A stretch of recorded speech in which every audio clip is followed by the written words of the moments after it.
I'm a conscience. His conscience. I help him know what's right from wrong. Right now, I'm a very tired conscience.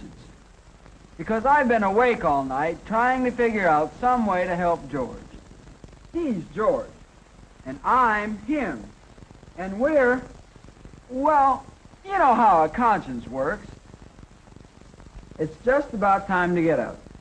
And in a few minutes I'll be all tied up with George for the day. But first, I'd like to ask you to come along and observe. Perhaps you'll be able to tell me how I can help George. Maybe then I can get some rest.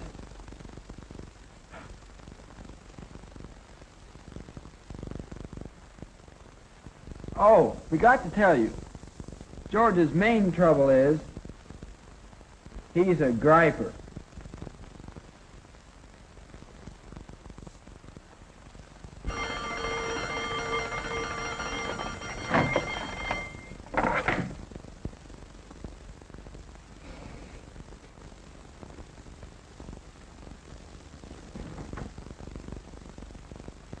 George, breakfast ready.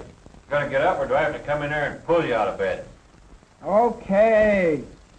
Okay. Phooey. Why do you have to get up so early just to go to school? I don't see why you have to be on time anyway.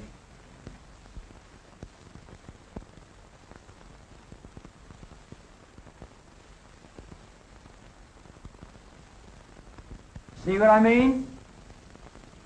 George is griping already. Wonder why he can't be like Betty Anderson. She's a girl we walk to school with sometimes. Gotta keep conscience, too. Well, now, she always seems friendly and cheerful. It's about time to get up over at her house, too.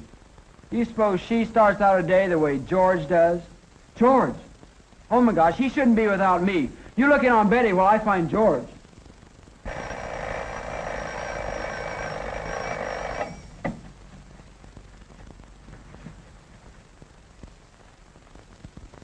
Breakfast ready, Betty. Come on, climb out of there. Okay, Dad.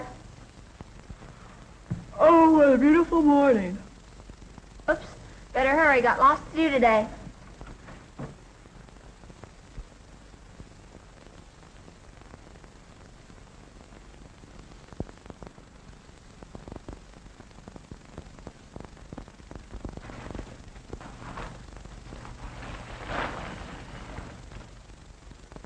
It's just as I've always said. There's not a team today that doesn't play like a bunch of green amateurs. When I was playing ball, that sort of thing just didn't happen. Mom, where's my green sweater? I haven't seen it. Oh, nothing's ever where I left it. You'd think that once, just once, you could put something down in this house and come back and it'd still be there.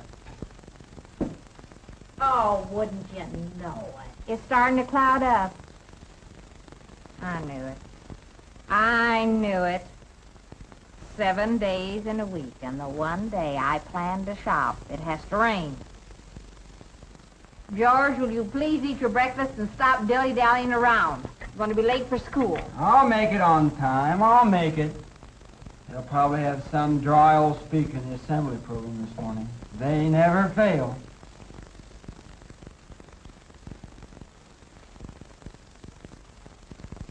As you can see, George comes from a long line of gripers. I wonder if Betty has the same trouble with her family. Oops, gotta go.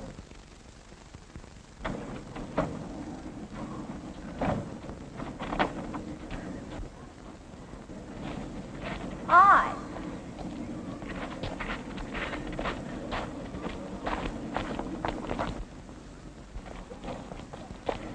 Hi, George.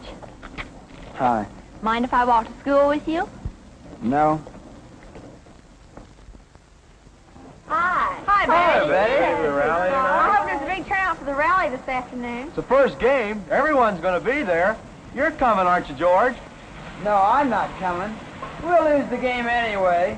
We always lose. Well, what's eating him? Oh, you know George. He's the biggest gripe I know. Wait a minute, George. Well, why do you suppose a swell girl like Betty would go out of her way to be nice to a wet blanket like George?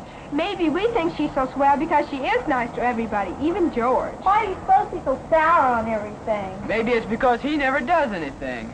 Yeah, the coach tried to get George to try for the basketball team last year. But would he do it? No, sir. Remember the first game last year?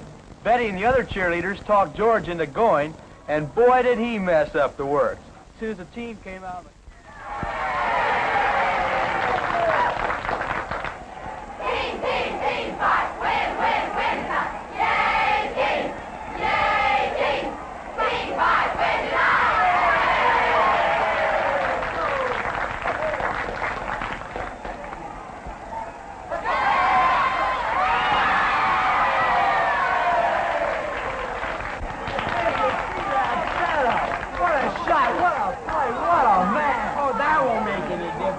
They'll probably score 3 or 4 times to our 1.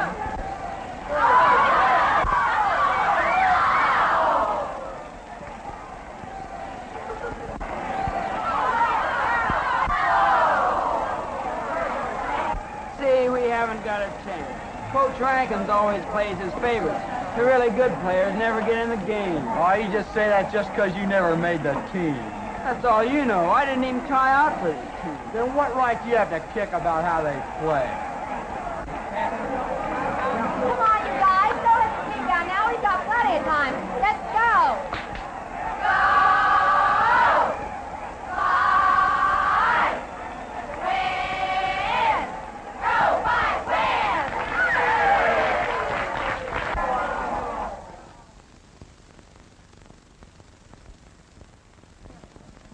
I told you so. I told you we couldn't win. George, you're a dope. All this griping hasn't made you any happier. And since it hasn't helped them, take a look.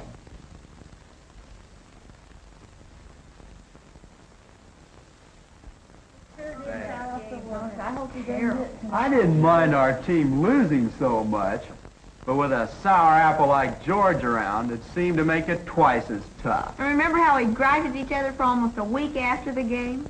With George's attitude of never do, I sure don't see how he gets any fun out of life. Not only that, his griping always seems to ruin things for everyone else. Remember the day in English class when Miss Duncan made that assignment? And now that you've all read the play, how about forming into groups and acting out some of the scenes? Hey, look, Mom. Mama's little boy in a big part. Let's see, George, how would you like to be chairman of one of the groups? I'd rather not. I'd just as soon read the plays as fool around with this make-believe kid stuff. I see. Well, perhaps we'd better not take this exercise after all. Class, open your books to page 112, please.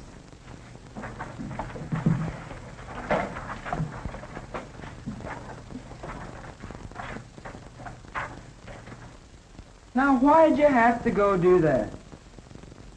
You know it would have been fun to act out those scenes. You always gripe about school being so dull, yet you never help to make anything interesting. Take a look around you, George. You spread happiness like a blotter. George's griping sure has always seemed to gum up the words. We're great ones to talk. Do you realize we've been doing a pretty good job of griping ourselves all this time? We sure have. Oh, there's Bill. I'll see you, Francis. You know, the day that George Foster sees the bright side of anything, they'll probably declare a school holiday. Isn't that the truth?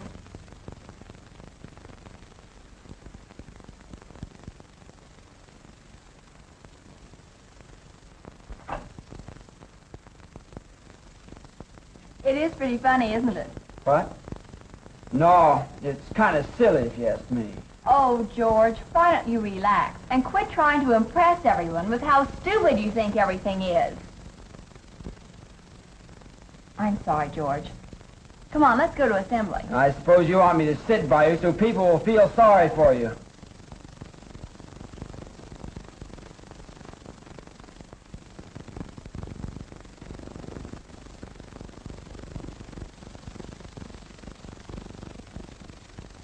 Now, why'd you have to go do that?